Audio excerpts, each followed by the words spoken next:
John को प्रिय साथी डिक रो तृतीय भाग रे पुणी थे समस्त को स्वागत। वर्तमान आग को पढ़ा थॉमसन को डाक शुणी रास्ता आर पार्श्व सार्जन अटकी गले। भारतीय युवक तांको लक्ष्य करुथिले।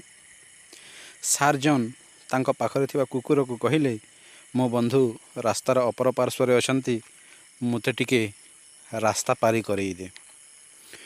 कुकुरटी मालिकर कथा शुणी रास्तार दुई पार्श्व को देखिला, नजर पकेइला। दुई पार्श्व रास्ता भारी व्यस्त अछि। अनवरत गाड़ी घोड़ा जानवाहन जीवा आसिबा करुअछि।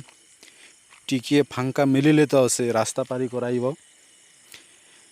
ठीक यही समय देखिला जे रास्ताटा किछि समय पई खाली रहिछि एवं बहुत दूर रे गाड़ीटी आसुथिबार देखिबाकू मिलुथिला।